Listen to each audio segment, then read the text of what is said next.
Oh. Ça beaucoup. Alors, il y a beaucoup de monde hein, quand même, Aaron. Ouais, quand même, chaud, chaud, chaud. Moi, je pensais qu'on serait 5, 10. Alors, est-ce que j'ai la possibilité de partager mon écran à l'occasion? Ouais, tu peux le faire, mais tu me laisses quelques minutes. Je t'introduis en bonne et due forme et puis tu pourras partager ton écran. Oui, vas-y, fais-toi plaisir. Fais-toi plaisir. Merci, Frangin. Merci beaucoup. Alors, il est 20h02. Bonsoir à toutes et à tous et bienvenue dans ce nouveau webinaire qu'on va dédier à l'écriture et au critical thinking. Comment nous pouvons écrire et décrire le monde actuel en plein bouleversement? C'est de cela qu'il s'agit. Alors, bienvenue une fois encore à vous. Je suis Laureano Cheto-Ribede. Je suis CEO et l'un des fondeurs de UFO Challenge qui vous invite ce soir. UFO Challenge est une organisation non gouvernementale créée en 2018 qui a pour vocation de promouvoir l'autonomie financière ou économique, si vous voulez, des jeunes et des femmes et de renforcer leur engagement citoyen au service de la paix et de la bonne gouvernance. Et dans le cadre de nos activités, nous avons entamé il y a peu un programme de formation sur le métier de rédacteur web, et ça pour 2 objectifs. Le premier, c'est que nous avons l'intime conviction que ce qu'il faut pour les jeunes aujourd'hui, ce sont des compétences, mais des compétences pointues qu'ils sont en mesure de convertir en moyens de subsistance, en argent, pour le dire le plus clairement possible. Donc, notre premier objectif, c'est de renforcer les compétences des jeunes pour qu'ils soient en mesure de savoir faire ou de savoir faire les choses, évidemment, pour offrir des services à d'autres qui en ont besoin. Le deuxième objectif pour nous, c'est que nous avons un programme plus vaste, un programme citoyen que nous avons dénommé le blog citoyen. Et à travers donc cette formation sur le métier de rédacteur web, on envisage de créer un vivier important de rédacteurs et donc de probables ou futurs contributeurs à ce qui va être l'un des plus grands blogs dédiés à la citoyenneté au Bénin en Afrique. Et donc, après plusieurs modules, d'abord le module introductif, puis la connaissance du public cible, les bases de la rédaction web, le SEO, la révision et la correction, la gestion des projets de rédaction et l'organisation personnelle. Et bien évidemment, notre challenge à vos claviers, nous sommes aujourd'hui réunis pour un nouveau séminaire. Il y a quelqu'un qui a son micro ouvert. Je vais prier la personne de bien vouloir le fermer, s'il vous plaît. Parfait. Et donc, ce séminaire aujourd'hui, de quoi est-ce qu'il s'agit?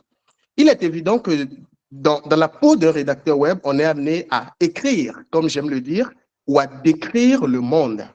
Et c'est une évidence que c'est un secteur assez compétitif où il faut rivaliser non seulement d'ardeur, de technicité, mais d'ingéniosité, de culture. Et dans ce sens-là, il faut avoir une faculté pointue, une acuité analytique pour mieux cerner les challenges et les défis de notre temps. Et dans ce sillage, il est important que non seulement il faut savoir affiner et peaufiner son écriture, mais évidemment, il faut avoir ce que moi j'aime appeler le critical thinking, qui est simplement une aptitude, une compétence, malheureusement, qui n'est pas réellement cernée dans les cieux qui sont les nôtres. Je veux parler du système éducatif dans lequel nous sommes. Dans d'autres contrées, notamment en Occident, pour ne pas citer des pays, ce sont des astuces ou plutôt des compétences importantes qu'on inculque aux jeunes déjà au cours élémentaire ou dans les premières années du lycée pour leur permettre de comprendre le monde et d'aller conquérir le monde. Nous pensons qu'en tant que rédacteur web, et même au-delà, en tant simplement que passionnés de l'écriture, nous avons l'obligation aujourd'hui d'avoir cette pensée critique qui nous permet de donner une plus belle tenue, une plus belle veste à notre écriture et ainsi de conquérir le monde d'une manière ou d'une autre. Et qui, pour mieux partager ses points de vue, son expérience, sa lecture et sa culture sur l'écriture et le critical thinking que M. Aaron Akinocho. Je ne me ferai pas cette difficile tâche de le présenter. Vous le connaissez mieux que moi. C'est un féru de l'écriture. Comme j'aime le penser, il écrit à tout va. On a l'impression qu'il n'a jamais le syndrome de la page blanche. Évidemment, durant ce webinaire, il partagera avec vous quelques tips, quelques astuces pour vaincre la page blanche. Il vous montrera également comment rendre son écrit attractif, impactant, pour que les gens qui vous lisent derrière puissent être en mouvement. Parce que c'est de ça qu'il s'agit, écrire, mais écrire pour impacter. J'ai donc le plaisir de recevoir pour vous, avec les honneurs dus à son rang, on l'accueille ensemble, Monsieur Aaron Akinosho. Il est journaliste d'abord, passionné de culture générale, l'un des meilleurs herbogénistes que le Bénin a pu voir naître, et même l'Afrique a pu voir naître. Il est média manager à AG Media Consulting. Merci donc de recevoir Monsieur Aaron Akinosho. En fait, à ce rythme-là, il ne restera plus rien à dire pour mon truc là. Pour une raison funèbre, si ça continue, je me donne l'impression d'avoir fait quelque chose de ma vie. Bonjour à tous. J'espère qu'on m'entend, ça va? Parfait, parfait, Aaron, on t'entend très bien. Bienvenue à toi. Donc, on va faire une sorte de présentation légèrement plus sérieuse. Je vais vous dire un peu comment est-ce que moi j'avais prévu que ça se déroule et vous me dites si ça vous convient. Donc, dans un premier temps, je vais me présenter, dire un peu ce que je peux faire, histoire que bon, ça se soit réglé. Sinon, je suis le type qui amuse tout le monde sur Facebook. Ça va? Ensuite, je vais parler de pourquoi est-ce qu'on écrit, d'accord? Et du critical thinking, je vais en parler peut-être 5-10 minutes, mais vraiment aller au fond du truc, d'accord? Et pourquoi est-ce que c'est important pour un journaliste ou un rédacteur? Comment est-ce qu'on développe ça? D'accord? Avant d'aller maintenant sur l'écriture elle-même, comment bien écrire, comment est-ce qu'on construit son discours, les règles de base et les habitudes pour écrire. Et donc, très vite, pour spoiler, je vais essayer de gagner du temps sur le syndrome de la page blanche, très vite. Hein. La page blanche, c'est quand votre ego rencontre votre véritable valeur. Moi, j'ai l'habitude de dire, il n'y a pas de page blanche. Parce que quand je vais, par exemple, à la salle de sport, j'ai des séances blanches, puisque moi, je ne me considère pas comme un grand sportif, je n'ai pas des attentes. Donc, je viens, je cours mes 2, mes 3 kilomètres, je rentre chez moi, je suis content. Mais si vous, en écrivant, vous asseyez, vous dites que vous êtes le prochain Baudelaire, le prochain Dan Brown et tout, bah, écoutez, vous avez de la pression, vous ne savez pas par où commencer et vous êtes pressé. Moi, je dis souvent aux gens, si vous n'avez pas quoi écrire, commencez déjà par écrire votre nom. Vous êtes sûr que sur ça, vous n'allez pas vous tromper. Et comme de toute façon, c'est une prestation qui est facturée, à la fin, c'est sûr qu'il y aura votre nom quand même. Donc, si vous avez la page blanche, commencez par écrire votre nom. Donc, me présenter très vite, je suis Aaron Akinosho. Je ne suis peut-être pas tout ce que Lauriano a dit, herbogéniste, oui, l'un des meilleurs. Ça, je laisse à l'histoire le temps de juger, mais je suis d'abord un journaliste. Et c'est comme ça que je me présente. Je suis un journaliste, je suis un type qui a une licence en journalisme, promotion 2013 à l'ENAM, donc un bac+3. Et donc après, j'ai roulé ma bosse dans la presse internationale essentiellement. Donc j'ai quand même 10 ans de carrière derrière moi depuis samedi dernier. On s'est saoulé pour célébrer ça, UPIA. Et donc, en 10 ans, qu'est-ce que j'ai fait? Alors, en 10 ans, j'ai d'abord commencé en tant que journaliste spécialisé des questions agricoles et agro-industrielles à l'agence Ecofin, avant de passer au desk gestion publique. Dans l'intervalle, j'ai créé un média qui s'appelle Echi Africa et une petite entreprise qui s'appelle Systema Media, qui a survécu jusqu'en 2019 avec justement notre but, c'était de la production de contenu journalistique. Donc, pas de rédaction web, il faut faire très attention à ça. J'ai fait de la rédaction web de ma vie, ça a duré 2-3 mois. Donc, c'était en 2013, de juillet 2013, juillet-août 2013 à octobre 2013. Donc, je ne m'y connais pas toujours en rédaction web, j'ai quelques fondamentaux, mais moi, je suis un journaliste de base. Et ce que mon entreprise a fait, c'est qu'on fournit des contenus journalistiques, comme je vais vous en montrer quelques-uns durant la session, et en créant, on gère des médias ou pour nous ou pour d'autres. Donc, c'est ce que je fais pour vivre. Donc, grosso modo, on va dire que je suis un professionnel de l'écriture, puisqu'en fait, jusque-là, c'est l'écriture qui paye mes factures. Mais je ne suis pas qu'un professionnel de l'écriture, j'aime ça. En fait, je ne pense même pas qu'on soit au niveau de l'amour. Je pense que pour moi, écrire, c'est comme boire de l'eau, manger ou respirer. C'est naturel. J'écrirai toute ma vie, ça c'est clair. Je vais juste essayer de m'arranger pour que ça ne me crée pas trop de problèmes, parce que de temps à autre, ça dérive un peu. Et donc, alors, la première question, c'est pourquoi est-ce qu'on écrit? D'accord? Et la réponse, elle est personnelle, mais moi, ma réponse, elle est simple. Moi, j'écris d'abord pour clarifier des positions, clarifier les idées, parce que comme tous les humains, je reçois des informations de partout, d'accord? Et ce que moi, écrit me donne, ça me donne le temps de process. Donc, de réfléchir sur l'information et de venir avec une position. Donc, c'est la première des fonctions que l'écriture joue dans ma vie. l'écriture me permet de clarifier. D'accord? La seconde chose que l'écriture permet de faire, c'est d'abord d'exprimer. Une fois que j'ai clarifié, je sais ce que je veux dire, de le dire. Je vais le dire à des gens, je le dis, je l'exprime. Et surtout, et ça c'est le plus important, l'écriture permet de communiquer des idées, des opinions, des informations, d'aller vers l'autre, d'entrer en interaction avec l'autre. Et pourquoi écrire plutôt que de parler ou de se retrouver autour d'un verre ou de boire une bière? C'est dire parce que pour moi, hein, l'écriture, c'est un format plus stable. Il ne faut pas oublier que c'est quand même le papier et la plume, c'est quand même la plus vieille technique, en tout cas la plus vieille en activité de l'humanité pour stocker et diffuser de l'information. Donc, c'est une forme plus stable.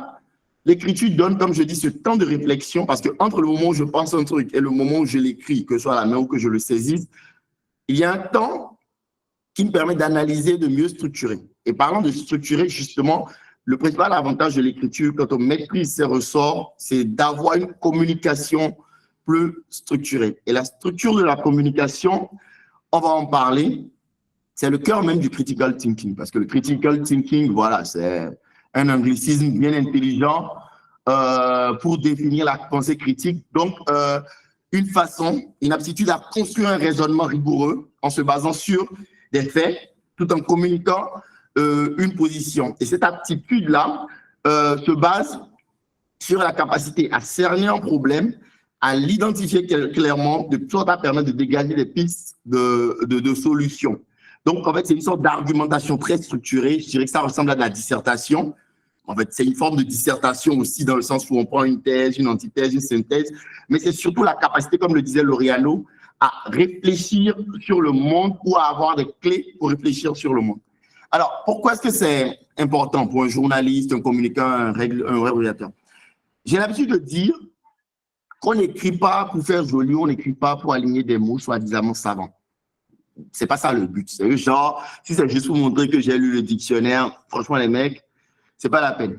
On écrit, comme je le disais, pour communiquer des idées, des opinions, des informations, et ceci avec une intention. Hein. Personne n'écrit dans le vent, ça, sauf peut-être moi quand j'ai pu. Mais il y a toujours une intention derrière. Et ça, il faut le dire tout de suite. La qualité d'un écrit ne réside pas dans cet alignement de mots savants, dans le vocabulaire aussi riche. Il est dans la construction. Ne voyez pas l'écriture comme de la peinture ou comme de l'art abstrait. L'écriture, c'est de l'architecture. Et quand il y a un raisonnement qui est rigoureux derrière, vous pouvez maintenant maquiller cette structure-là avec les mots que vous voulez, avec les couleurs que vous voulez. Mais si derrière, l'édifice ne repose pas sur une argumentation structurée qui tient la route, vous allez droit dans le mur. Vous allez le voir. En fait, je vais donner un petit exemple. On peut construire une argumentation sur le faux. Hein. Les médias sont en train de le faire actuellement et ça va être notre cas pratique de critical thinking, justement. Mais bon. Alors, comme je le dis, n'allez pas vous tromper non plus. L'écriture, c'est certes une rigueur architecturale, mais ce n'est pas que de la rigueur. Ce n'est pas 1 + 1 = 2, parce que l'homme n'est pas que rationnel. L'homme est un animal d'émotion. Donc, de temps à autre, en fait, même très souvent, en fait, les médias ont compris qu'ils peuvent jouer de l'émotion, d'accord, pour vous faire adhérer à un discours. Croyez-moi sincèrement, l'homme est d'abord un animal d'émotion. Si vous savez comment est-ce que le cerveau humain est constitué, il y a 3 couches. Le cerveau reptilien, que j'appelle repto, qui ne pense qu'à boire, manger, s'envoyer en l'air, en fait, les besoins de base. Ensuite, on a le cerveau limbique, qui est le cerveau des émotions, qui ressent la colère, l'amour et toutes ces choses-là. Et derrière, maintenant, on a le néocortex, qui est le cerveau qui est rationnel. Alors, quand vous faites un discours, vous pensez que vous parlez au cerveau rationnel. Mais ce qui se passe, c'est qu'en situation de stress ou de danger, le cerveau s'éteint progressivement, se ferme comme un ordinateur. Et ce qui se passe, c'est que c'est la partie rationnelle qui s'éteint en premier. C'est pour ça que les grands communicants vous diront toujours essayez de communiquer aux gens, parler aux émotions des gens. Parce qu'à ce niveau-là, au niveau du cerveau limbique, au niveau de la réaction primaire, vous accrochez le gars. Et c'est pour ça d'ailleurs que les sophistes s'en sortent, parce qu'ils savent que vous pouvez venir avec le raisonnement le plus construit du monde. Si on ne vous attrape pas à l'émotion, vous réagirez selon les émotions. Donc, l'émotion est une arme très puissante dans la construction du discours. Et ça, il ne faut pas le nier. Alors, comment est-ce qu'on développe son esprit critique? Ah, ça, c'est... Elle est magnifique, celle-là. Alors, il y a une belle liste sur Wikipédia je vous dire, la première des choses, c'est prenez le temps de bien vous informer sur un sujet. Parce qu'en fait, les gens pensent que, en fait, si on vous demande comment est-ce que le cerveau humain fonctionne dans le traitement d'une information, vous allez me dire, OK, quelqu'un émet l'information, vous prenez l'information, vous allez la vérifier, d'accord? Et une fois que vous avez fini de la vérifier, maintenant vous décidez si vous y adhérez ou pas. Faux, totalement faux. Il y a un bouquin de Lisa Cron qui s'appelle Storytelling que je vais vous recommander, je crois, qui dit qu'en fait, ça ne marche pas comme ça. Non, ce n'est pas Lisa Cron. Je vais vérifier les références plus tard. En fait, voilà comment ça marche. Quand votre cerveau reçoit une information, il commence d'abord par l'accepter pour vrai. C'est fou à dire, mais nous sommes des gens crédules. Sinon, après UCC, comment est-ce qu'on peut croire que des gens dans ce pays peuvent se dire 400%, 500%, c'est des rendements? C'est simple. C'est parce que quand le cerveau reçoit une information, il l'accepte d'abord pour vrai. Et ce qui se passe avec le temps, c'est que si on ne fait pas ce travail de debunking, donc de traitement de l'information, d'aller voir est-ce que l'information est vraie, ben vous l'acceptez comme vrai. Et plus le temps passe, plus il est difficile de vous enlever cette information de l'esprit. C'est pour ça que les gens qui créent des fake news ne sont pas bêtes. Ils savent qu'à force de vous répéter la même chose, si vous n'allez pas faire ce problème de data, cet effort de data checking, bah, en fait, vous allez avaler le truc. Et j'ai lu un truc sur Master, ça s'appelait la loi de Brandelli ou quoi. J'ai vu ça passer sur un mur, c'était très beau, où le gars expliquait qu'en fait, si les fake news marchaient toujours, c'est parce que l'effort qu'il faut faire pour aller vérifier une news et vérifier qu'elle est vraie est plus important que l'effort qu'il faut mettre à créer une fausse nouvelle. Donc, c'est pour vous dire, la première des choses, c'est prenez le temps de bien vous informer sur les sujets que vous voulez vous traiter. Et quand vous voulez vous informer, vous voyez que généralement, le manichéisme, c'est l'enfance de l'esprit. C'est-à-dire qu'en fait, le monde ne se divise pas toujours en bien et mal. Il y a très peu de situations qui sont ou noires ou blanches. Il y a beaucoup de zones d'ombre et c'est plusieurs nuances de gris. Donc, plus vous maîtrisez un sujet, plus vous voyez les nuances de gris et plus vous comprenez. Et ça, c'est une mission du journaliste. Moi, mon premier patron m'a appris un truc, n'écris rien que tu n'aies jamais compris, que tu ne sois capable toi-même de démontrer. Chaque ligne que je devais écrire, je devais être sûr que si on me disait, hey, comment ça se passe, bah, j'arrivais à le démontrer. Donc, c'est un principe de journalisme que j'ai acquis dans mes premières années et c'est resté. Donc, prendre le temps de bien s'informer, d'accord? Toujours déterminer le problème, le cœur du problème, ne pas perdre le cœur du problème, ne jamais perdre de vue le cœur du problème. Parce que c'est là, en fait, que les médias, on va en parler, sont très forts. C'est-à-dire qu'ils arrivent à noyer le cœur du problème. Petit exemple, puisqu'on est dans le cas pratique, je vais peut-être perdre des clients, mais on s'en fout. La situation de l'immigration ou des migrants aujourd'hui en Europe. Dans les médias, vous lirez, ah, les migrants viennent, ah, c'est mauvais, l'Italie est submergée, ah, ceci, ah, cela. Oui, il y a des gens qui migrent sur ces côtes-là parce qu'il y a de la misère, machin. Oui, mais ces gens étaient dans la misère il y a 20 ans. Pourquoi est-ce qu'il y a 20 ans, ils n'y allaient pas? Mais c'est tout simple parce que celui qui jouait le rôle de gardien des côtes et donc qui empêchait ces gens-là d'y aller en leur offrant des emplois chez lui, en les retenant, en jouant les gardes-côtes, bah, en 2011, les médias l'ont dégagé. Et c'était Muammar Kadhafi. Et cette opération, on la doit à Barack Obama et à M. Sarkozy. Ce sont des faits. Mais le problème, c'est que quand les médias vont aborder la question de la migration, jamais on ne rappellera le cœur du problème qui est, on a quand même dégommé Kadhafi de la Libye, ce qui fait qu'aujourd'hui, la situation est poreuse. Et ils n'ont aucun intérêt à rappeler ça parce que, en fait, dans leur construction à eux, il faut un récit culpabilisant. En fait, il faut oser dire la vérité, ne pas perdre le cœur du problème de vue. Le conflit israélo-palestinien qui est en train de se passer en ce moment, mais pour moi, c'est un beau cas d'école de ce que les médias font. Moi, je lis Le Monde tous les jours, je lis les médias internationaux tous les jours, mais je suis parvenu à créer ma propre construction du truc, mais parce que je suis dans le métier, je lis tous les jours. Moi aussi, je sais faire les effets de manche, je sais enfumer les gens qu'il faut, c'est mon travail. Donc, du coup, derrière le discours, il y a un discours. Aujourd'hui, on dit, le Hamas a perpétré une attaque contre Israël. D'accord, je veux bien. 1000 morts, c'est grave, c'est violent, je veux bien. Tout y est une vie. Je suis d'accord avec ça. Ah, on en a tué 1000, ah, c'est grave. Et là, on dit, c'est marrant, dès les premiers jours, on justifie le droit d'Israël à se venger. OK. Pour ceux qui étaient un peu plus vieux en 2002, en 2001, après le 11 septembre, on a eu le Patriot Act. Donc, l'histoire ne se répète pas, mais les hommes, eux, se répètent. Donc, dans les médias, on dit Israël a le droit de se venger. D'accord?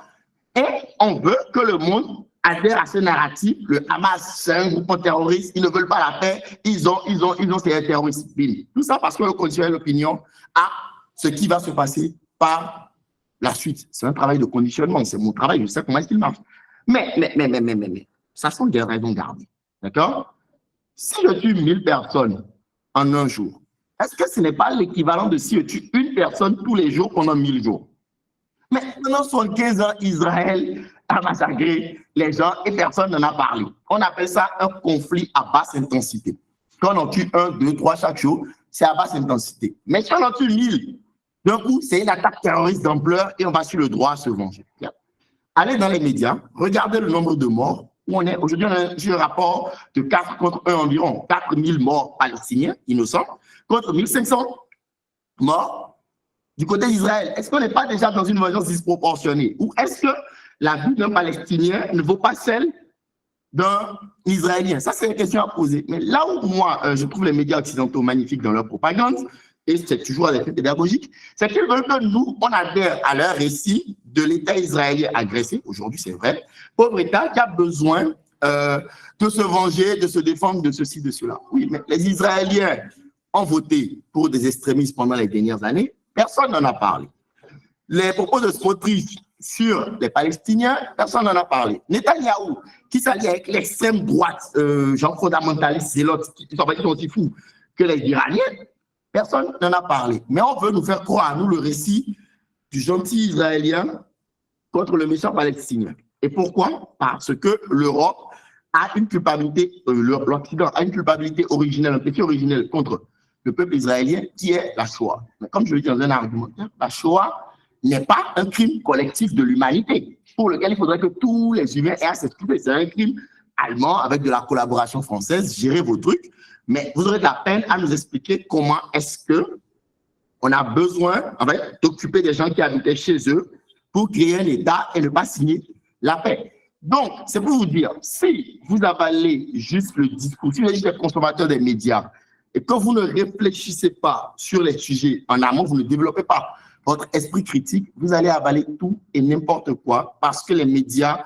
ne sont pas neutres. Je vous conseille la lecture de Noam Chomsky, The Making of a Consent, pour voir qu'en fait, l'opinion est manipulée grâce à des raisonnements qui peuvent paraître objectifs, mais qui, quand bas en bas, a des failles. Et pour vous, parce que pour moi, que ce soit web rédacteur, journaliste ou quoi, on est professionnel de l'information, on doit savoir quel type d'information est-ce qu'on vend et quel ressort est-ce qu'on utilise. Aujourd'hui, le monde titre des chroniques, ils ont sorti un truc hier qui m'a fait rigoler, ils appelaient ça la colère du Sud global. Ça m'a fait rigoler, on n'est plus le tiers monde, on est devenu le Sud global. Ou en gros, le journaliste qui, je ne sais pas, a peut-être bu un peu de verre de lucidité, dit, mais en fait, les autres, ils ne nous suivent pas dans nos conneries parce qu'ils disent qu'il y a un 2 poids, 2 mesures. Bien sûr qu'il y a un 2 poids, 2 mesures. Donc, alors, c'était juste à des fins d'illustration. Vous devez savoir construire un raisonnement. Pour savoir construire un raisonnement, vous devez être cultivé, d'accord? Vous devez savoir lire entre les lignes, voir ce qu'on essaye de vous cacher.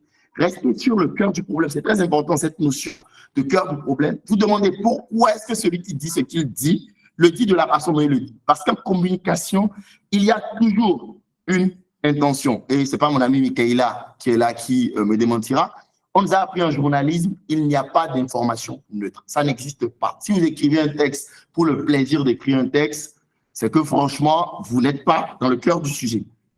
Il n'y a pas d'information neutre et vous devez connaître cette technique-là. Comment est-ce que ça marche? Comment est-ce qu'on manipule l'opinion? Comment est-ce qu'on construit un argumentaire pour aller dans votre sens? Ça, c'est des techniques de base. Je vous conseille aussi Influence et Manipulation de Robert Cialdini qui montre toutes ces techniques. Le peu de temps qu'on a ne permettra pas d'aller au bout sur cet aspect-là parce que je pense, j'ai vu un peu les préoccupations, ce n'est pas forcément le premier truc. Posez-vous toujours la question quand vous êtes face à un discours, qu'est-ce qu'on me cache? Quelle est l'intention de l'auteur? Pourquoi est-ce qu'il dit ça? Si je suis sa logique, où est-ce qu'on aboutit? Parce que ça aussi, c'est magnifique. C'est un truc où il y a une technique où on vous présente des arguments et on vous laisse faire le chemin tout seul. Et une fois que vous aboutissez au raisonnement que la personne attend, la personne vous dit comme Jésus, c'est toi qui l'as dit. Non, c'est pas toi qui l'as dit. Il t'a littéralement poussé sur le chemin. Donc ça, c'est pour la partie critical thinking. On peut, voilà, y revenir. Alors, ne pas perdre de vue le problème, faire l'argumentaire des arguments en pesant le pour ou le contre de chaque position. Il faut évaluer le poids des arguments et les hiérarchiser, parce que la hiérarchie n'est pas toujours logique. Quelqu'un hiérarchisera les arguments en présentant la logique, là où l'autre présentera les enfants morts, les femmes violées, les cadavres et tout, et pour faire adhérer à son truc. Donc, la hiérarchie, vous faites très attention. Ensuite, il faut faire un exercice que j'ai vu dans un livre qui s'appelle le Mental Model. Il faut se mettre dans la peau de quelqu'un qui défend la position opposée et voir quels sont les arguments qu'il pourrait apporter pour voir comment les mettre en pièces. Une fois que vous avez fait cet exercice, vous présentez votre argumentaire de façon claire et précise. Donc, vous avez un argumentaire. Il est temps de passer à la partie essentielle qui est la communication. Alors, comment bien écrire? Si je recevais 1 franc pour chaque fois qu'on me pose cette question, je crois que je serais milliardaire. Non, millionnaire, pas milliardaire. Comment je en CFA, en tout cas. Donc, la première question, quand vous voulez écrire ou bien écrire, il faut toujours commencer pas par le pourquoi, mais par le qui. Parce que la communication, c'est une phrase qui parle à qui. Si Aaron parle à Aaron, Aaron peut juste se contenter de faire un dessin. Je connais mon schéma de pensée, je sais ce que le dessin représente pour moi. Je suis dans mon esprit, il y a des chances que je me retrouve. D'accord?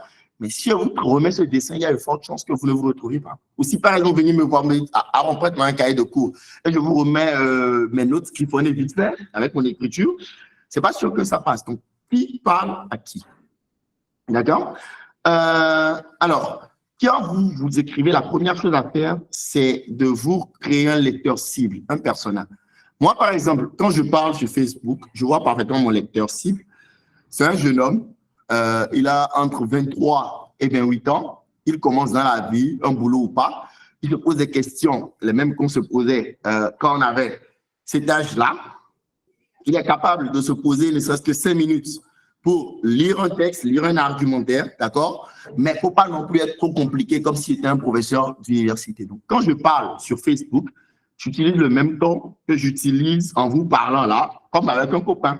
J'imagine quand j'écris que, bon, vas-y, on est en train de boire un verre avec un copain, je suis en train de dire mes trucs. Et ceux qui ont déjà bu un verre avec moi le savent, je suis le spécialiste des horaires. D'ailleurs, une bonne partie de mes posts sortent de quand je suis avec mes copains en train de boire ou en train de discuter. Donc, le ton est informel. Par exemple, quand j'écris sur Facebook, d'accord? J'imagine mon lecteur, c'est un gars, il est détendu, il est sur Facebook, il dit 2, 3 trucs, il veut s'amuser, il veut rire. Il veut rire. Donc, parce que je parle à ce gars-là, j'utilise un ton qui est, comment dire ça, plus light, d'accord? Je viens pour lui enseigner 2, 3 choses, c'est vrai, mais ce n'est pas le but. Le but, c'est qu'il passe un bon moment avec moi. Donc, quand je le décris, à qui est-ce que je parle? Est-ce que c'est un homme ou une femme? Je parle plus à des hommes qu'à des femmes en règle générale. Sa tranche d'âge, ça je sais. Quels sont ses centres d'intérêt? Ça c'est important. Parce que si je me retrouve dans une assemblée de femmes et que je commençais à parler, moi je ne sais pas, de Colomboigny, il y a des chances qu'elle soit perdue. Parce que le foot pour les meufs, quand même, c'est un peu Cristiano et Messi. Au-delà de ça, il y a Mbappé et ça s'arrête là. Certains diront que c'est sexiste, mais bon, vas-y. Donc du coup, quels sont ses centres d'intérêt? Quelles sont ces idées a priori sur le sujet dont je parlais? Parce que moi, quand j'écris, il y a une intention. Si je veux dire, par exemple, au mec, je ne sais pas, un truc totalement, je ne sais pas moi, what the fuck, je sais pas. Comme par exemple, défendre l'homosexualité ou tout, un truc comme ça. Il y a peu de chance que je fasse ça, mais bon, supposons. En fait, je me dis, a priori, ce mec, il est un peu contre. Donc, je n'irai pas en mode machin et tout. D'accord? Donc, je verrai comment adapte le discours. Quel intérêt le sujet peut avoir pour lui? Ça, c'est très important parce que beaucoup de gens, j'ai vu ça passer récemment sur Facebook, pensent qu'en fait, quand ils écrivent, ils parlent d'eux. Mais en fait, frérot, je me fous pas mal de toi, de ton arthrite, de tes problèmes et tout. Ça ne m'intéresse que dans le sens où tu m'apportes quelque chose à moi. C'est-à-dire qu'en fait, c'est ça.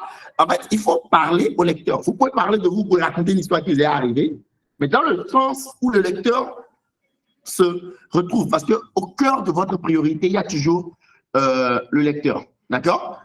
Donc, est-ce que ma position sur un sujet va renforcer ses a priori ou est-ce qu'elle vient les challenger? En fonction de ça, je sais comment est-ce que je calibre ce que je vais dire. Et quand j'ai cette représentation claire de la personne qui me lit, j'adapte le niveau de langue, j'adapte la posture, d'accord? J'adapte les références, je joue la proximité ou la distance. Si je parle dans une position de patron, il faut que j'ai une certaine distance. Si je te parle dans une position de copain du même âge, il y a une certaine proximité. Si je te parle dans une position de grand frère un peu cool, il y a le côté cool, on rigole, mais il y a quand même un peu le côté grand frère. Donc, en fonction du public, on construit son discours en fonction du public. Ça, c'est l'une des règles notées sur l'iPhone. Le second point, c'est le quoi. Quel est le cœur de mon message? Qu'est-ce que je veux vraiment dire? Que la résumer ça en une seule phrase, là. Ça ressemble à quoi? Il faut toujours faire ça parce que c'est très important. Si votre message ne peut pas se résumer en une seule phrase, ou votre position ne peut pas se résumer en une seule phrase, c'est peut-être parce que vous n'avez pas une position. Donc, pensez-y. Pourquoi est-ce que c'est important? Pas pour vous, hein, pour vous, vous savez, mais pour lui, celui qui vous lit. Quelle est ma position? Est-ce que c'est bien clair? Pourquoi est-ce que j'adopte cette position?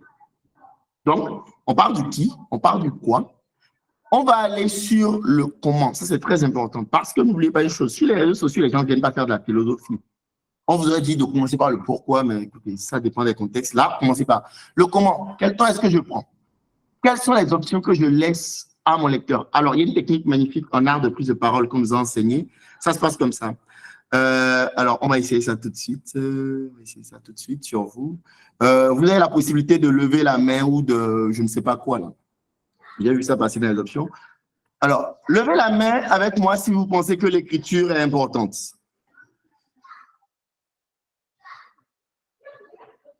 Il y en a beaucoup de mains levées. Et levez la main encore avec moi si vous pensez que bien écrire peut affecter votre vie. Et dites oui. Voilà. Peut-être que comme moi, vous avez de la difficulté à écrire. Peut-être que comme moi, vous avez peur de la page blanche. Ou encore peut-être que comme moi, vous dites que l'écriture est le dernier stage pour atteindre une promotion. Peut-être que comme moi, vous avez loupé de belles opportunités parce que vous ne savez pas écrire. C'est un problème. Que diriez-vous si on vous disait qu'il y a qu'écrire s'apprend, comme la G, et que derrière le génie, il y a un processus que vous pouvez adopter. Fermez les yeux, imaginez. Un monde où quand vous écrivez, vous suscitez l'adhésion. Un monde où vos pauses sont partagées. Un monde où votre opinion est requise. Un monde où quand les gens se lèvent, la première chose qu'ils vont sur votre page. Et ouvrez les yeux. Ce monde existe. Je suis Aaron Akinocho, je suis coach en machin, blablabla. En fait, ce que je veux faire avec vous, ça s'appelle l'art de la prise de parole en public. C'est Acosière, donc les Aconi qui font ça, ma femme forme à ça avec eux. Mais le principe est ouf. Et ça encore, je vous envoie vers influence et manipulation et Cialdini. Le principe est que une fois que je vous ai fait dire oui, une fois, oui, deux fois, l'esprit est cohérent, vous serez plus tenté de me donner le bénéfice du doute. Donc, il faut que mon raisonnement soit construit sur la forme oui, oui, peut-être, pourquoi pas. Mais il ne faut pas qu'il y ait un non frontal, parce que dès qu'il y a un non, vous vous braquez en même temps. Je me prends 2 minutes pour raconter cette expérience-là. Durant la guerre du Vietnam, les Américains ont remarqué que les prisonniers vietnamiens, quand ils rentraient au pays, étaient déjà convertis au communisme. Beaucoup en tout cas. Et ils ne comprenaient pas pourquoi. Ils ont découvert en fait que le Viet Cong, sous l'inspiration des Chinois, avait une technique de manipulation magnifique. Qu'est-ce qu'ils faisaient quand les gars étaient prisonniers? Ils organisaient une petite dissertation. On dit, bon, il y a une dissertation dans le camp, machin et tout, et celui qui écrit le meilleur texte gagne des cigarettes ou un truc. Bien entendu, les mecs sont anti-Viet Cong, donc on va donner un thème du style pensez-vous que la guerre au Vietnam soit juste? Bon, le mec, il est prisonnier américain, il est soldat américain, il est venu, sa patrie, tout ça, donc bien sûr qu'il est persuadé que ton truc, c'est des conneries, l'Amérique gagnera et tout. Donc tout le monde écrit son texte. Et ce qu'ils font, c'est qu'ils prennent le texte le plus modéré, du gars le plus modéré, et ils appellent ce gars-là. Et ils lui disent, bon, écoute, on aime bien ton texte, mais est-ce que tu ne penses pas que ceci, est-ce que tu penses pas que la guerre est une mauvaise chose? Oui. Est-ce que tu n'aurais pas aimé être chez toi plutôt qu'être dans la boue ici, machin, et tout? Le mec dit oui. On dit, tu sais quoi? Donc, une fois qu'on a la vision du mec, il dit OK. Et donc, ils lisent maintenant le texte en public dans le camp avec une version légèrement modifiée en intégrant les oui que le mec a dit. Et donc, bien entendu, les autres dans le camp disent « Ouais, mais c'est n'importe quoi, machin et tout ». Il y a un truc qui s'appelle le principe de cohérence, qui veut que les humains aiment être cohérents avec ce qu'ils disent, ce qu'ils pensent. Bon, le gars, en tant qu'individu cohérent, va assumer, même s'il y a de légères modifications. Il va d'autant plus assumer qu'il avait dit oui au gars quand on lui posait la question, toute bonne foi. Donc, du coup, ce qui va se passer, c'est que les autres autour de lui vont s'attaquer à lui. Et pour défendre sa position, bah, en fait, le mec, il va lui aussi s'enfoncer dans l'extrême. Donc, faites dire oui aux gens et vous êtes en train de les convaincre. Et vous faites très attention à ce à quoi vous dites oui, parce que c'est comme ça qu'on vous convainc d'un certain nombre de choses.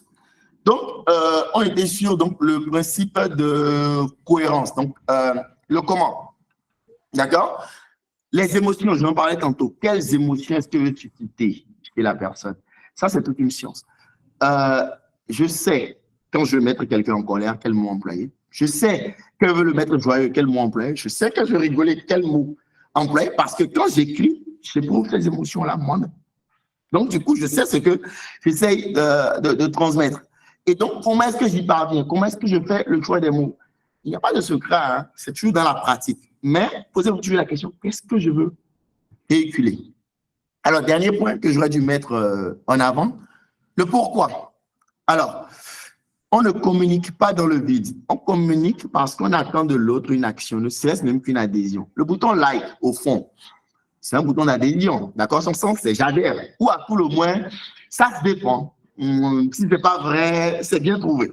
Donc, on a une certaine forme d'approbation. C'est ça le bouton like, par exemple, sur Facebook.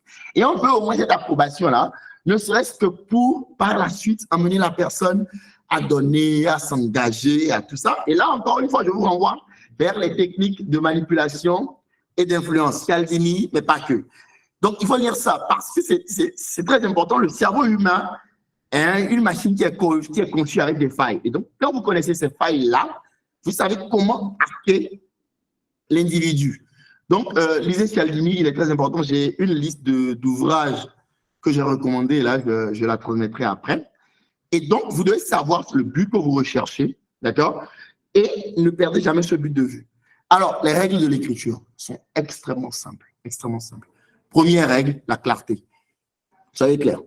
Soyez clair dans ce que vous dites, d'accord? Ne laissez pas d'ambiguïté dans vos propos. S'il y a de l'ambiguïté, c'est parce que vous vouliez que l'ambiguïté soit là, parce que, bon, il y a peut-être une faille dans votre argumentation, il y a un truc qu'on ne veut pas trop pousser. Donc, on laisse une zone d'ombre exprès. Ou alors même, on laisse une porte de sortie, parce que si vous acculez quelqu'un avec votre raisonnement et que le gars ne peut pas se défendre, il va se braquer en bloc. Donc, laissez une zone d'ambiguïté pour truc là, si vous voulez, mais soyez clair, votre discours doit être compréhensible. En journalisme, nous, on nous dit qu'un bon article, doit pouvoir être lu et compris par un enfant de 8 ans. 8 ans, c'est ça le plus. C'est un gamin de 8 ans qui lit, donc, bon, ok, d'accord, voilà ce qu'il est en train de dire.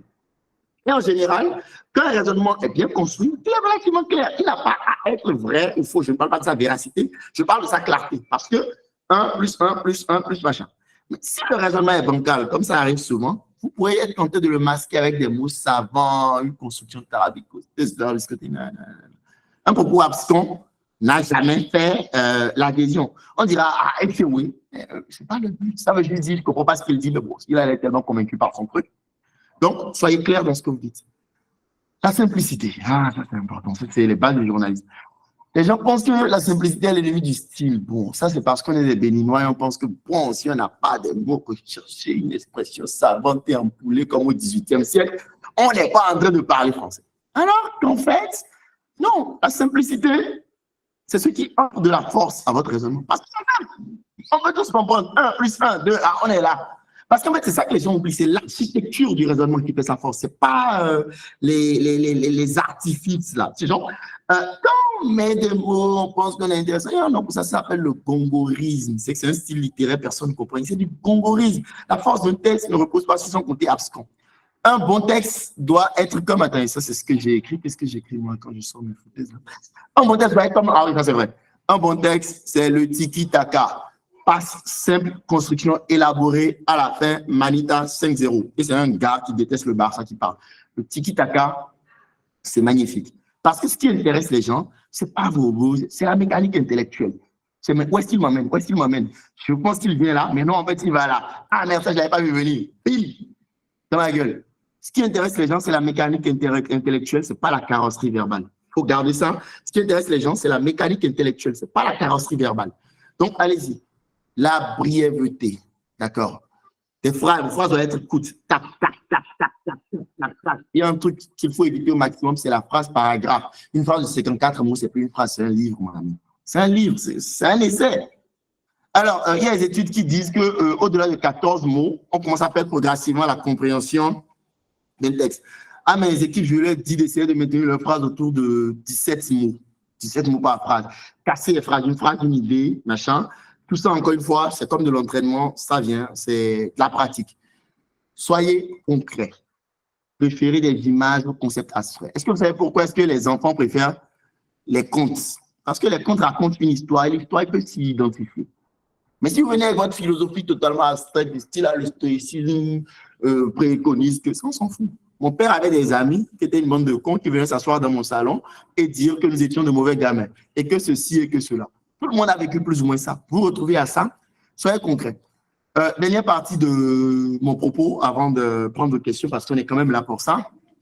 Alors, comment est-ce qu'on y arrive? Comment est-ce qu'on y arrive? Ah ben ça, c'est magnifique. Alors, les gens pensent que j'écris bien parce que je suis bon. C'est faux. Je ne crie pas bien parce que je suis bon. Je deviens bon parce que j'écris beaucoup. J'ai compté avant de venir là. Sur Facebook, je suis à 258 textes de plus de 100 mots depuis le début de cette année. Ça fait, si on est plutôt en moyenne, sur 300 mots par texte, on est autour de 80 000 mots. C'est l'équivalent d'un roman. D'accord? Tous mes textes ne marcheront pas. Je n'ai même pas envie qu'ils marchent tous. Mais si même 10% des textes marchent, ça fait 25 textes qui sont pas mal. Donc, en fait, j'écris tout le temps. Donc, pour écrire, d'abord, la toute première chose, lisez. Lisez tout le temps. Lisez les articles de presse, lisez Le Monde, il écrit bien, même s'il raconte beaucoup de n'importe quoi. Lisez Foot Mercato, lisez SoFoot, lisez Bloomberg, lisez Reuters, lisez. Moi, je lis tout le temps. Je consomme peut-être 100, 200 articles par jour. Et c'est strict minimum. Hein. Je lis tout le temps. J'ai toujours un truc devant les yeux. C'est pas une passion, machin et tout, c'est une maladie. Lisez le type d'auteur qui vous impressionne. Lisez ce qui vous passionne. Et surtout, ne lisez pas juste passer le temps. Lisez comme un apprenti. Démontez le style de l'auteur. Démontez sa construction intellectuelle. Analysez les images qu'ils emploient. Analysez le poids de leurs mots. Disséquez leur raisonnement. Lisez pour apprendre. Lisez. Parce que plus vous lisez, plus vous adoptez leur style. Le style, c'est une maladie lisiblement transmissible. Ça, c'est la vérité. Donc, lisez tout le temps. Deuxième chose, ça va être compliqué parce que les gens n'aiment pas ça. On aime le gratuit dans ce pays. Investissez votre argent. Il y a d'excellents livres d'écriture. Je ne compte plus combien j'en ai, peut-être 30, 40, je ne sais pas. Sur tous les genres, hein. Genre journalistique, fiction, non-fiction, machin, et puis un peu mais écrire, c'est un métier. Donc, vous devez vous former, vous devez lire, vous devez voir quels sont les classiques. D'accord? Achetez des livres, prenez des cours, masterclass, LinkedIn Learning, Udemy, soyez sérieux. Si vous voulez en faire un métier, quelque chose qui vous nourrit, que ce soit de la rédaction web, que ce soit du journalisme, que ce soit de l'écriture romanesque, vous êtes obligé d'investir votre argent, les mecs, parce qu'il n'y a rien sans rien. Typiquement, par exemple, je ne sais pas si vous font payer, mais si je devais faire payer ce truc, vas-y, j'aurais quand même fait payer quelque chose. Je vais peut-être penser à faire payer la prochaine fois. Investissez votre temps. Il n'y a rien de pire que de acheter des livres, du matériel, de laisser les trucs prendre de la poussière. Écrire, ça prend du temps. Moi, j'ai commencé à écrire de façon, on va dire, pour m'amuser dessus. J'écris en tant que journaliste depuis l'université. D'accord? Donc, j'avais peut-être 12-13 ans. Je gagne ma vie en écrivant depuis 10 ans. Ça, c'est vrai. J'écris sur les réseaux sociaux depuis un peu moins longtemps, 2014, 2015, enfin 2014, de façon régulière. Ah, d'accord? J'écris tout le temps. J'écris quand j'ai un truc à écrire. Mais au-delà de ça, là, je vais parler de mes habitudes d'écriture. Moi, quand je me lève le matin, c'est simple. Hein. Tous les matins, depuis 1 an, je me brosse les dents. Je descends là. Je vais à la cuisine. Je me chope un café, je me fais un espresso Napoli. N'allez pas me squatter ça. Il y a un type qui me prend tous mes espresso Napoli à Erevan. Là. Espresso Napoli, je rentre dans ma salle d'écriture parce qu'il y a une salle d'écriture. Enfin, j'ai un bureau à moi, ma salle d'écriture, j'appelle ça comme ça. Et avant toute chose, j'écris 3 pages tous les matins.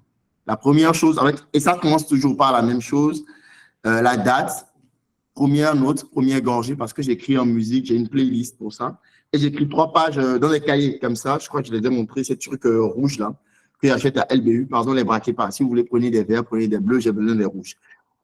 Donc, j'écris 3 pages tous les matins, avant même de commencer ma journée et tout le reste. Ensuite, je vais sur Internet, je vois qu'est-ce que je dois livrer à mes clients, des tribunes, des machins et tout. Et quand j'ai besoin d'une pause, je vais sur Facebook. Et quand je vois sur Facebook et qu'il y a un truc qui me révolte suffisamment, me fait suffisamment rire, bah écoutez, j'écris un texte. C'est comme ça que j'écris mes textes. Parce que bon, je m'ennuie, j'ai pas envie de faire le travail du client, ça va attendre, je stresse un peu, ça va pas sur Facebook, je m'embrouille pas. Et que et je balance. Donc, j'écris tout le temps. C'est pas que je suis plus doué que X ou que Y, machin et tout. J'écris tout le temps. Le génie, c'est le nom derrière lequel les besogneux cachent leurs efforts. Il y a une loi du pouvoir d'incarner, une loi du pouvoir qui parle de ça. On fera croire que ouais, on ne travaille pas, on machin, ceci, cela. Les mecs, si vous publiez 258 textes en un an, il y a de fortes chances qu'il y en ait 10 ou 20 qui marchent quand même. Donc, laissez pas les gens vous raconter les conneries. Créez des routines et surtout publier. Publier parce que en fait, ça ne sert à rien de dire je suis un génie, mais je garde mon truc, personne ne verra. Si vous publiez, vous aurez des retours.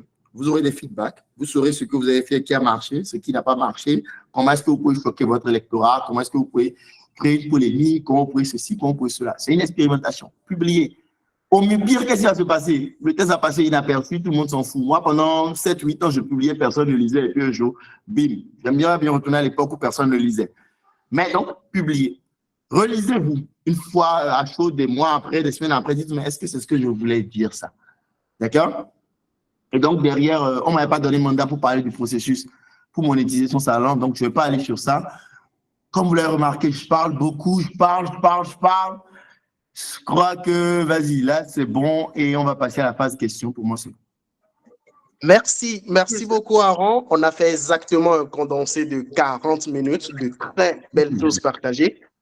Merci à toi, Aaron. Est-ce qu'on peut reconnaître la qualité de sa présentation, les amis? On laisse les emojis, on laisse les bras, s'il vous plaît, les mains. Merci à vous, merci. Merci d'avoir suivi. Évidemment, tout ce que Aaron a pu dire a suscité 10 000 questions, mais on va faire court et bien. On ne pourra pas répondre à toutes les questions. Si vous voulez ça, vous revenez derrière pour le second webinaire et là, on vous fait payer. Mais avec Aaron, on va essayer quand même de répondre à certaines questions. Donc, ceux qui ont des questions, levez la main.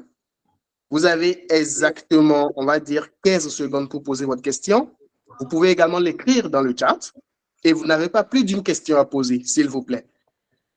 On va y aller comme ça. Je regarde rapidement dans la liste des participants. Wow!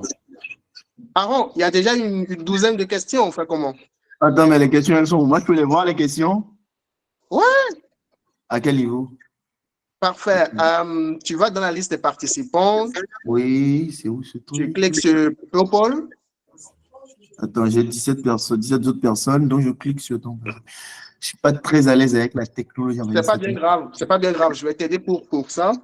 Ok, d'accord, ajouter participation, blablabla, afficher les sous-titres, paramètres, signaler un abus, tout ça, c'est pas moi. Alors, il y a déjà dans la liste plusieurs noms. Hein. Si tu permets, on va les prendre one by one, rapidement. Oui, allez-y. Ah ouais, bon. Ok. Madame Essou Florence, ouvrez votre micro et posez votre question en 10-15 secondes, s'il vous plaît. Une seule question.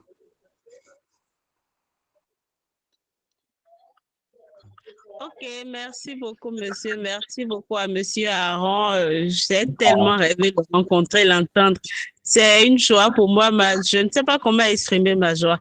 Ma question est celle-ci. J'écris, mais je lis beaucoup, j'écris beaucoup, mais la timidité m'empêche de publier. Ah. J'ai peur.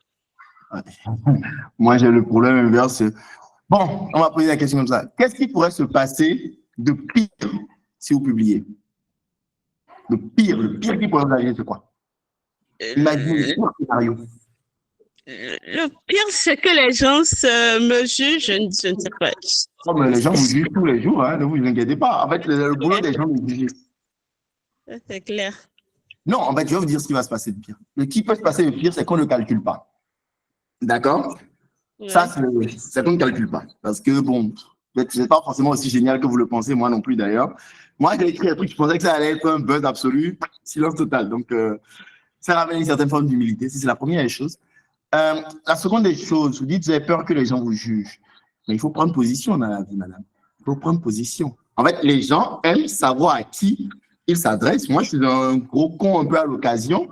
C'est mon parti pris. Prenez position, ne soyez pas tiède. En plus, à cette époque, vous pouvez vous cacher derrière un nom de plume, derrière ceci, derrière cela. Non, prenez position. Parce qu'il y a cette chanson qui s'appelle Read All About It. Elle est d'Emily Sandé. Elle est magnifique, elle est en anglais. Je vous conseille de l'écouter parce que la mélodie est belle, mais surtout de lire les paroles. Elle a répondu à votre question magnifiquement. Emily Sandé, la chanson s'appelle Read All About It. Croyez-moi, à la fin de votre vie, ce que vous regretterez, ce sont les voyages que vous n'avez pas faits, les occasions que vous n'avez pas prises, les textes que vous n'avez pas publiés. Croyez-moi, le monde a besoin d'entendre votre voix. Même les Benitomagnons, c'est là. C'est le strict minimum. Et c'est un droit fondamental. À moins d'attaquer mon tonton et de vous retrouver à mistreater, ça c'est autre chose. Vous avez le droit de vous exprimer. Et moi, en fait, plus je vois de gens qui écrivent, plus je suis heureux parce que je découvre d'autres choses. Je ne vais pas être d'accord avec vous forcément, mais je découvre une autre façon de penser. Vous avez le droit d'écrire, donc allez-y. Parfait. Merci beaucoup, monsieur. Merci beaucoup, Madame Essou. Aaron, on va essayer de faire ta consultation d'écriture en 30-45 secondes max. Pas question. D'accord. Parfait. Madame Antonio Jessica, allez-y, même exercice.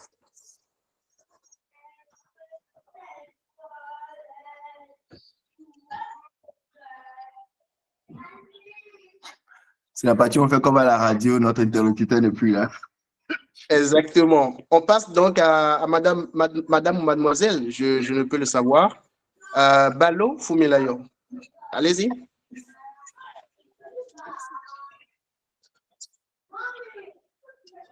Allô?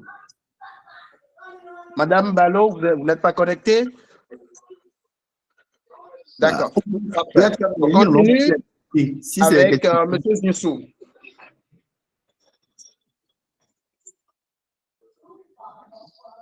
Vous êtes sûr qu'il n'y a pas un problème avec les gens, là? Ou peut-être qu'ils vont juste écrire, tu me les lis et puis voilà. Hein. Dans tous les cas, vous avez la possibilité de laisser vos questions dans le chat. Ouais, voilà. J'ai vu quand ton prochain livre, là, ça m'a fait rigoler. Un instant. Hein. Ouais. OK, il y a deux questions dans le chat. Monsieur Abraham Koumassa qui demande, selon vous, est-ce que la passion pour une thématique particulière détermine la performance des écrits sur cette thématique? Oui, non. Ce qui détermine la performance, c'est d'abord l'entraînement. Moi, j'ai commencé en tant que journaliste spécialisé des questions agricoles et agro-industrielles. Je n'aimais pas ça. Mais à force de pratiquer, je m'en sors.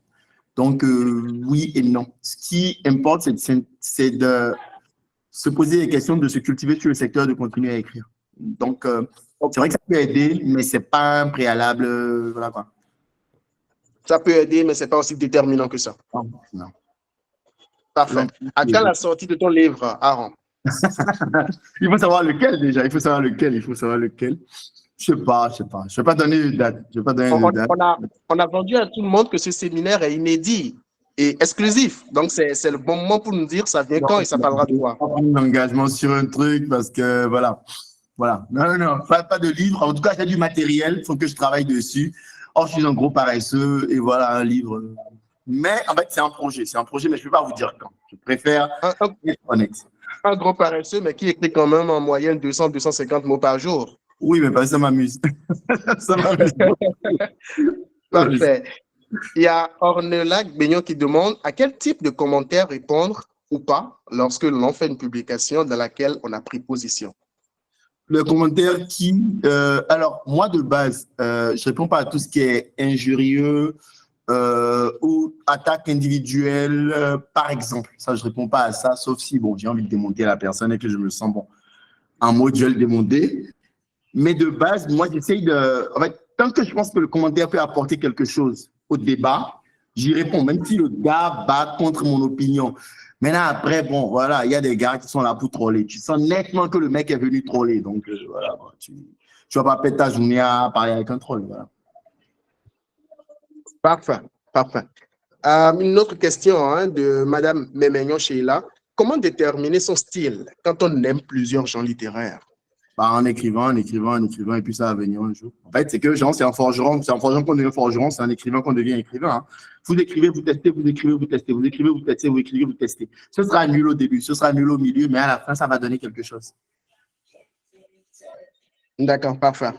Il y a M. Toi qui dit « Je lis, mais je ne garde pas toujours un savoir tiré du livre. » Est-ce que tu as une astuce qui peut aider? Prendre des notes, surligner, prendre des notes. Surligner, prendre des notes. C'est très important. OK. D'accord. Ne pas que lire, mais lire et écrire en même temps, en effet. OK, ouais. Parfait. Il y a M. Klobechi qui demande, Aaron, que conseillez-vous à un homme ou plutôt un jeune journaliste qui veut monter un média sur les questions de sécurité, paix, extrémisme violent, violence? Très vite, dans 45 secondes, d'apprendre la technique. Ça, c'est très important parce qu'un média, c'est pas que le truc là. D'apprendre le SEO, d'accord? D'avoir de bonnes sources, d'accord? Oui, de bonnes sources, d'écrire tous les jours, d'accord? Et de construire son expertise en publiant des tribunes, en publiant chez les autres, voilà, de construire son expertise. Ça, c'est le plus important parce que c'est ce qu'on monnaie, en fait. C'est ton expertise dans le domaine. Donc, plus des interviews, des portraits. Interviews, portraits, parce que voilà, tranquille. Parfait. Je pense que M. Klobecher a bien entendu. M. Toyi, entre-temps, M. Akinosho a bien répondu, tout en lisant, prenez note au fur et à mesure. M. Zinsou qui demande quelle posture on doit adopter en lisant un livre sur lequel on doit faire une soutenance sur une thématique donnée. Surligner, noter, la même chose que chez M. Toyi. Surligner, noter.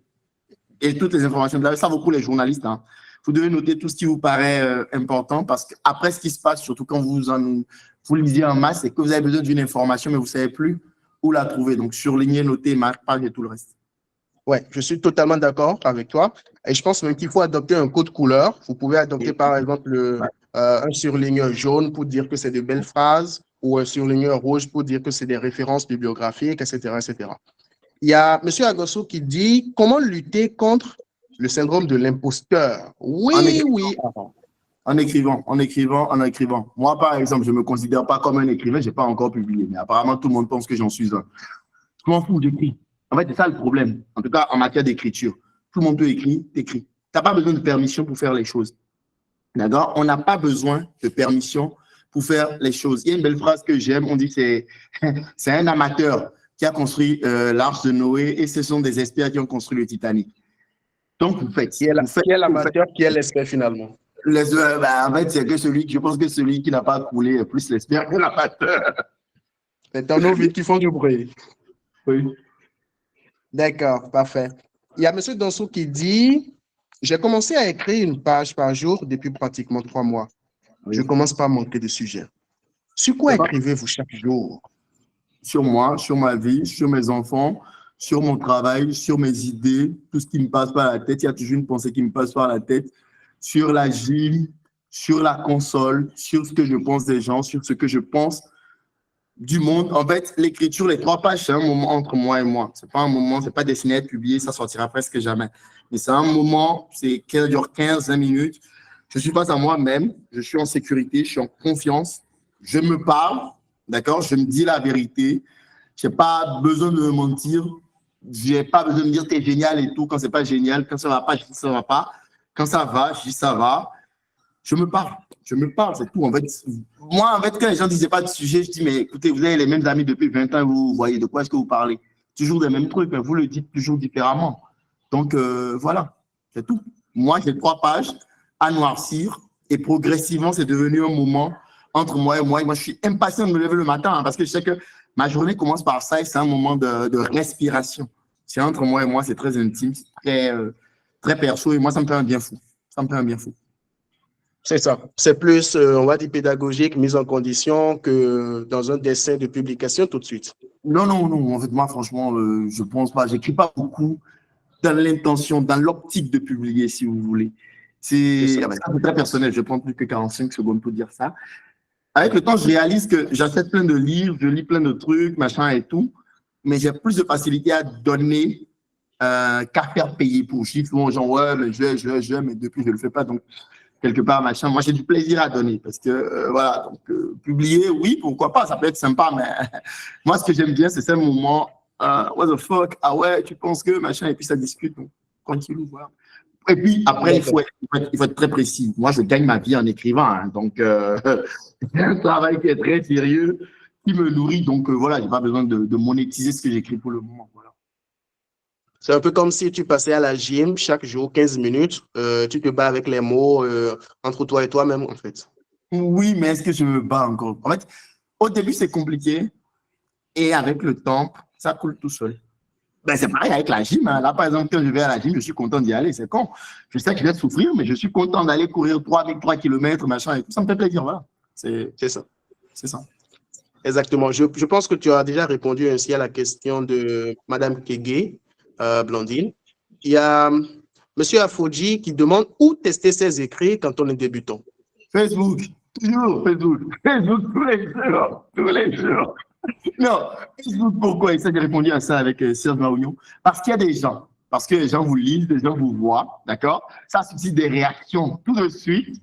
Bon, ok, d'accord, je vous donne un exemple tout bête. La dernière fois, j'étais avec des copains, c'est une vieille question, machin, mais à combien est-ce qu'on est à l'aise dans Cotonou? Parce que bon, j'avais vu ce papier de Bloomberg où les mecs disaient que alors il y a les 1% très riches aux États-Unis, mais les 10% là, en fait, les gars qui sont plus riches, les 9%, on va dire, se sentaient mal à l'aise, se disaient on n'est pas à l'aise, on fait avec, machin et tout. Je me suis dit, mais c'est bizarre, on a plus ou moins le même problème à Cotonou. Donc, avec le groupe, je me suis dit, parce que combien est-ce qu'on est à l'aise? Moi, je ne savais pas que, voilà, quoi. Ça La allait fameuse dépasser ça. question.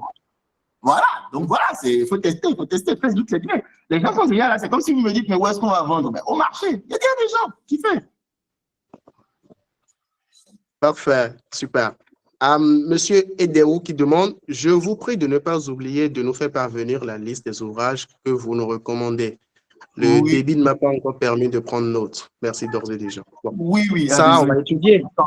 Je parle vite, c'est vrai. Mais bon, j'ai la liste là. Je vais la compléter avec influence et manipulation et 2-3 trucs, mais oui. J'ai ça en PDF. Je te l'envoie à Loriano. D'accord, parfait. Il y a monsieur Evans Midjo qui dit, en rédigeant, on peut parfois devenir très casanier. Comment éviter de devenir asocial quand on se retrouve avec trop de commandes? Pourquoi? Mais en fait, la question c'est... vous voulez une réponse sérieuse ou une réponse drôle? Parce que j'ai les deux. Tu fais les deux en une seule réponse. D'accord. C'est DJ Alan qui disait un truc. On demande à un LGBT. Il dit, entre femme et puis riz, tu choisis quoi? Et le BT répond, mais attends, c'est pas femme qui va préparer le riz. C'est pour vous dire au fond. Vous bossez pourquoi? Vous écrivez pourquoi? Vous écrivez, je veux dire, d'abord, vous bossez pour gagner votre argent en écrivant. Et donc, vous profitez de la vie. Votre vie, c'est pas d'être sur un clavier, machin. Non, ça, c'est foutaise. Faut guérir ça. Et secondo, l'inspiration se nourrit du vécu. C'est-à-dire qu'en fait, il n'y a rien de pire que d'écrire quand on n'a rien à raconter. Et pour avoir des choses à raconter, il faut vivre. Et pour vivre, il faut sortir, il faut rencontrer des gens, il faut discuter, il faut aller s'asseoir chez le Daguet du coin, par exemple. C'est un exercice que je faisais avant. Dans des coins un peu bizarres, il faut aller là où vous n'allez pas d'habitude. C'est le deuxième conseil de Julie Cameron, la qui a écrit Libérer votre créativité intérieure, The Artist Way. Donc, il faut aller là où vous n'allez pas d'habitude, voir les gens avec qui vous ne parlez pas d'habitude. Faites ce que les Américains appellent du small talk, d'accord? Allez au foot, jouer, interagir avec les gens, parce que c'est comme ça, en fait, que vous nourrissez votre plume. On écrit mieux sur ce qu'on connaît. On écrit mieux sur ce qu'on connaît, d'accord? Et moi, ce que moi, je connais, c'est Cotonou. C'est cette vie de jeune cadre, c'est mes copains, on se fait des soirées vin, c'est la PlayStation, c'est l'ENAM. Et donc, moi, je suis à l'aise pour écrire de ça. Les Africains de l'an 2000, par exemple. Je n'ai même pas besoin de me gêner, les choses vont toutes seules, mais parce que c'est du vécu, c'est de ça que l'inspiration se nourrit. Il n'y a pas de création ex nihilo. C'est pas vrai, le truc du type asocial, non. Si vous avez d'autres problèmes, vous gérez vos problèmes. Si vous n'avez pas les humains, vous gérez votre problème de désamour de l'humanité, mais cachez pas ça derrière l'écriture, parce qu'en fait, moi, je suis un gars, tout ce qui est le plus sociable. En fait, je connais plein d'écrivains. En fait, les écrivains que je connais, ce sont des gars ultra sociables. C'est-à-dire qu'en fait, c'est vrai qu'il y a quand même machin, mais aucun rapport entre l'écriture et machin. Sortez et vivez, hein, vous travaillez pour vivre.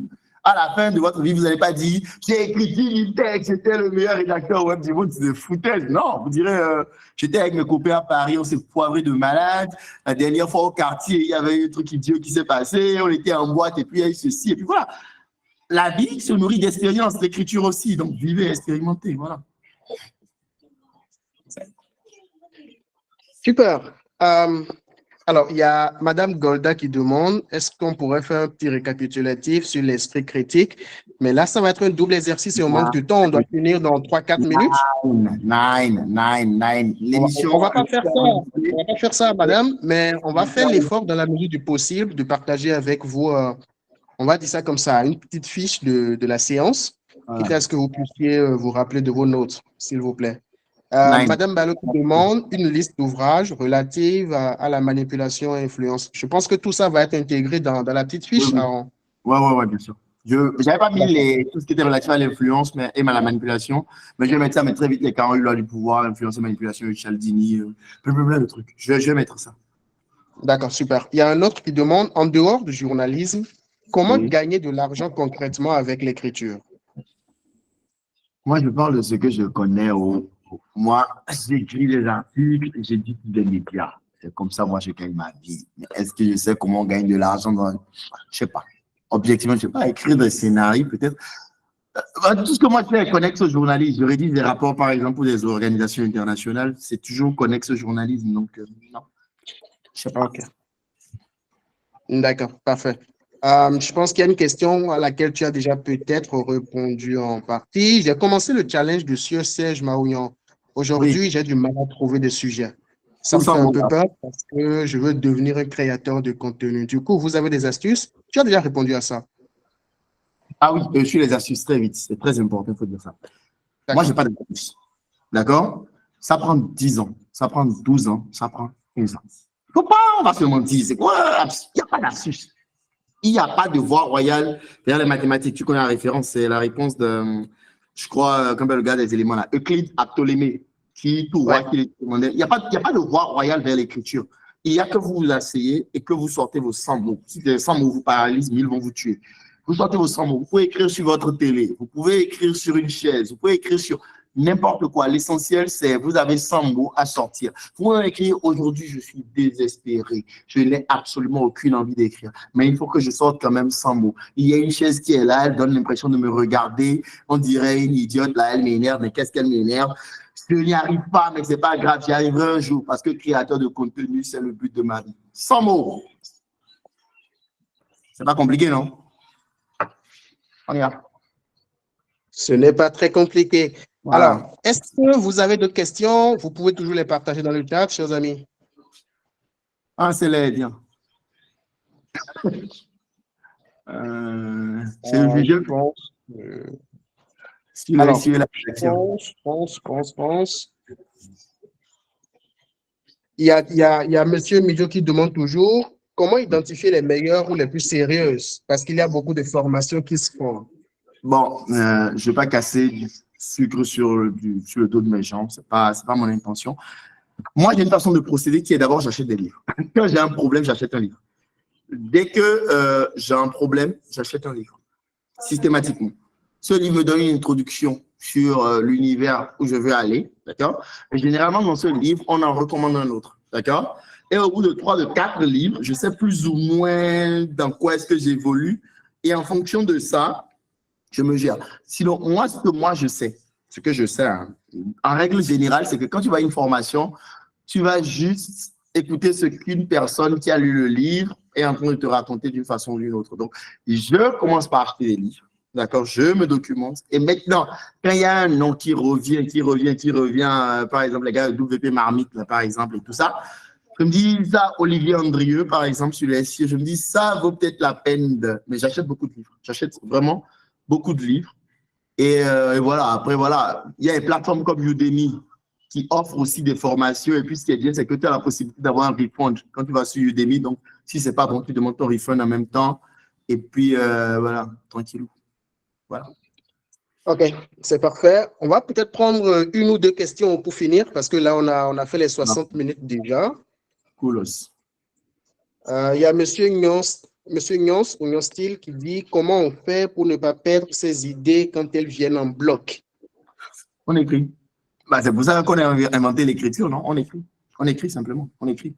On écrit, on note. En fait, il faut toujours avoir un truc sur lequel on peut écrire. On écrit un autre. Si on n'a pas l'espace pour tout noter, on note au moins le train de pensée. Donc, en fait, on fait des box, on fait des mind maps, un truc de ce genre-là. On écrit. C'est simple. Est-ce que tu penses que écrire avec l'audio, par exemple, ça peut être très utile quand les idées viennent effectivement en bloc comme ça? Écoute, chacun sa technique, mais moi, je suis quelqu'un, au début, il y a encore un an, je t'aurais dit, il me faut un clavier, un téléphone, un truc. Là, je prends beaucoup de plaisir à écrire à la main. Je sais pas, ça varie selon les individus, d'accord? C'est vrai que selon les individus, mais moi, quand je prends mon téléphone, par exemple, dans mes notes, la dernière fois, j'étais à Grand Popo et il fallait déclarer les textes parce que c'était une soirée slam. Bah, j'ai pris mon téléphone, il y a de vieilles notes, de vieux textes que j'ai écrits là. J'ai suffisamment de textes pour la soirée, donc il faut noter, c'est écrit, voilà. D'accord. Parfait. Monsieur Akwata, l'IA et l'écriture, ça fait bon ménage en 15 secondes? Oui, si vous êtes quelqu'un de compétent. Alors, je vais te prendre légèrement plus que 15 secondes parce que l'IA, on n'en a pas parlé. D'accord. Oui, si vous êtes quelqu'un de très compétent, mais non, si vous êtes juste un pisseur de copie, l'IA va vous tuer. Ça, c'est le grand malheur du truc, c'est que si l'IA écrit mieux que vous êtes au chômage. Mais si vous êtes capable de créer un contenu unique, si vous êtes capable de faire des analyses de fond, si vous êtes, ça, par exemple, l'IA n'est pas encore capable de le faire à ce niveau-là. Si vous avez un carnet d'adresses, si vous pouvez avoir des sources, si vous pouvez écrire d'une façon unique, si vous maîtrisez les différents formats, bah, je crois que c'est bon. Je crois que c'est bon. L'IA est plus une aide, moi je vois ça plus comme une assistance que comme une menace. Mais après, moi j'ai plein de cordes à mon arc et comme je dis, j'ai 10 ans de boulot. Ouais. Mais si vous ne faites que de la rédaction web, vous n'ajoutez pas deux, trois trucs, oui, vous êtes en danger. Il faut être honnête. Ouais, c'est ça. Non, je pense que notre prochain séminaire, justement, va aborder la question de l'IA de l'écriture, opportunités ou menaces, et on pourra aller réellement en profondeur. Okay. Ouais. Je sais qu'il y a encore beaucoup de questions, on ne va pas pouvoir tout prendre, mais vous avez toujours la possibilité de poser vos questions sur notre plateforme Facebook ou vous nous les envoyez directement via notre numéro WhatsApp. On se fera le devoir de les partager avec Aaron qui pourra, en son temps, selon sa disponibilité, revenir dessus. N'hésitez surtout pas également à partager vos impressions ou vos questions directement sur notre page Facebook. Nous ferons le plaisir de les lire. Peut-être on va prendre une ou deux personnes comme ça au pif dans la liste des participants pour dire à chaud qu'est-ce qu'ils ressentent à la fin de ce webinaire et qu'est-ce qu'ils auraient souhaité éventuellement qu'ils n'ont pas dû. Je vais prendre une femme et un homme et s'il y a un troisième sexe, vous m'excuserez. C'est enregistré, fais gaffe à ce que tu dis. Avant, je ne te parlais pas. Avant, je te parlais pas. C'est enregistré, c'est enregistré. Je dis ça comme ça, c'est tout. Alors, qu'est-ce qu'on va prendre là? Alors, je vois Madame Golda. Madame Golda Firmion, ouvrez votre micro si vous le pouvez. Vous avez environ 30 secondes pour partager avec nous ce que vous ressentez à la fin donc, de ce séminaire. Est-ce que vos attentes ont été comblées? Sinon, quels sont les aspects sur lesquels vous auriez souhaité avoir un peu plus d'informations, de détails?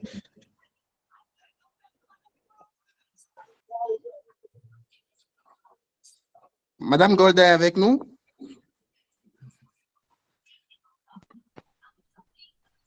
Bonsoir tout le monde. Salut tout le monde. Bonsoir. Vous pouvez parler un peu plus fort, s'il vous plaît. Bonsoir à tous. Bonsoir, Monsieur Aaron. À l'organisateur également. Je vous remercie pour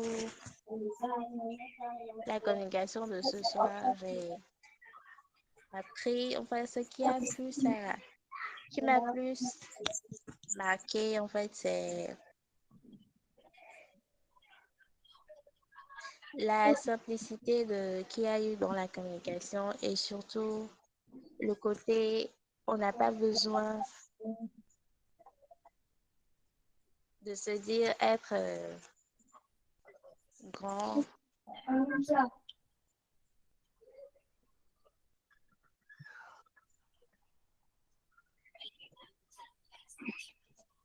Oui, nous vous recevons, madame. Vous pouvez continuer, hein? Vous avez encore quelques secondes.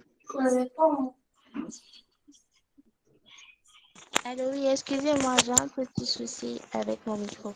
Excusez-moi, je disais que j'ai beaucoup aimé la simplicité dans la communication.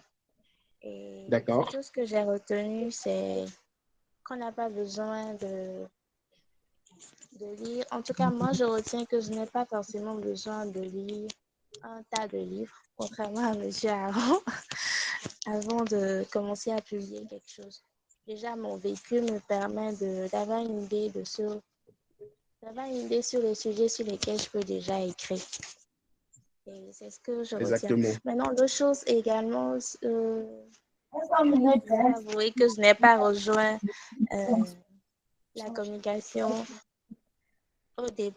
déjà au début. Donc, je voudrais, s'il vous plaît, comme vous l'aviez notifié tout à l'heure, si vous pouvez nous envoyer une petite fiche relative à l'esprit critique. Voilà. Et ça me fera beaucoup plaisir. Merci. D'accord, merci beaucoup. Madame Golda Meyer, on fera l'effort de vous envoyer la fiche. Il n'y a pas de souci. On va maintenant prendre un homme. C'est un peu plus compliqué avec les hommes de faire un choix. Et pourtant, je ne suis pas une femme. Très bien. Monsieur Narcisse Noumonvi, est-ce que vous avez suivi? Si oui, est-ce que vous pouviez partager avec nous vos impressions en 15-20 secondes, s'il vous plaît?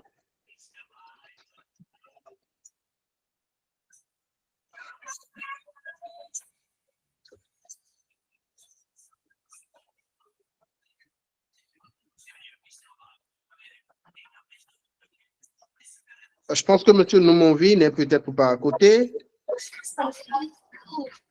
Je renvoie donc la parole à M. Joël Akoweso. Je vous présente toutes mes excuses pour la qualité de prononciation de votre nom. C'est Joël Akoweso. Moi, ça me fait d'avoir suivi ce webinaire. C'est une occasion de découvrir Aaron en personne et surtout, j'ai l'habitude de le lire sur Facebook, toujours égal à lui-même. Même quand on l'attaque, il reste que lui-même, il répond comme il veut, il est toujours calme dans ses réactions. Et voilà, avec ce qu'il a eu à dire aujourd'hui, je comprends. Moi, j'aime écrire, parfois je le fais, mais je ne le publie jamais. Je ne le publie jamais parce que souvent, je me dis, voilà, quels seront les retours, quelles sont les critiques et autres. Il est arrivé une fois où j'ai essayé de publier sur LinkedIn. J'ai eu de bons retours, mais je n'ai pas continué. Donc voilà, je pense que j'ai eu l'occasion maintenant de pouvoir continuer. Je vais plus le faire maintenant sur Facebook pour voir ce que ça va donner ensuite aller vers LinkedIn. Merci beaucoup pour tout ce que vous avez partagé ce soir-là. C'est moi. Merci. Eh bien, Aaron, on est quasiment à la fin donc, de ce séminaire. Je voudrais bien te remercier. Je sais que tu n'aimes pas ça. Te remercier pour la qualité, d'abord de ta disponibilité, de ta communication et cette facilité que tu as de communiquer aux autres ce que tu sais faire le mieux. Confidence pour confidence, je te lis presque tous les jours. Tu écris. On va le dire comme ça. Je te surveille presque. Faut pas. Donc, merci. Merci beaucoup à toi d'avoir pris du temps pour nous aider aujourd'hui. C'est moi. Je sais que tu as beaucoup de compétences, tu as beaucoup de choses à partager. Donc, on va probablement se retrouver derrière pour d'autres séminaires. Ce ne sera peut-être plus libre à l'entrée, mais on va un peu serrer le gate pour qu'à la fin, on puisse quand même se retrouver pour chiller un peu. C'est important aussi, non, pour l'écriture. Oui, de toute façon, moi, tu vas me trouver. Moi, je serai au Génie en Herbe 1er novembre, là, non? Donc, tranquille. Ah oui, et puis ça aussi, il faut que je dise ça aux gens. Écoutez, si vous avez un truc à me dire, je n'ai pas de base, il y a ceux qui me connaissent ici, il y en a quand même quelques-uns. Je ne suis pas un type très compliqué, je réponds quand je peux. Voilà, je suis dans la vie, voilà. Et je tiens, en fait, ça c'est très important pour moi, garder ce contact avec les gens parce que le truc quand tu montes, c'est que tu as tendance à légèrement te couper. Écoutez, moi, honnêtement, j'ai beaucoup appris des gens et donc, quand j'ai l'opportunité de rendre, je rends. Et moi, je fais partie de ces gens qui pensent qu'en fait, partager nous enrichit plutôt que nous appauvrir. Ça peut paraître bête comme ça, mais c'est ma façon d'être. Donc, n'hésitez pas, que ce soit ici, que ce soit là-bas. On ne sera pas toujours d'accord, mais écoutez, venez, discutons. Voilà quoi, c'est ma façon de voir le monde. Et merci, moi je m'attendais vraiment à un truc à 10 ou 15 personnes. Vous avez été très nombreux. J'espère que ça vous a été utile, d'accord? Et puis voilà quoi, à plus tard sur Facebook ou dans la vraie vie, c'est comme vous voulez. C'était un plaisir pour moi. Merci beaucoup, Monsieur Aaron Akinosho, journaliste, manager média à AG Media Consulting, herbogéniste et passionné d'écriture. Chers participants, ça a été un plaisir d'avoir conduit ce webinaire avec vous. Nous continuons notre aventure de formation en rédaction web. Nous allons nous retrouver d'ici 2 semaines pour un prochain séminaire sur l'IA, menaces ou opportunités au métier de rédacteur web. Vous aurez toujours la possibilité d'y participer. Entre-temps, si vous souhaitez interagir avec l'organisation UFO Challenge, vous avez nos contacts sur l'affiche de ce séminaire. N'hésitez pas à nous laisser un petit mot sur WhatsApp ou si vous avez envie de rejoindre nos causes relatives notamment à l'autonomisation des jeunes et des femmes ou encore à l'engagement citoyen, à s'engager pour sa communauté, nous serons très ravis que vous nous rejoigniez si c'est votre souhait. Sur ce, portez-vous bien et à très bientôt. Bye bye.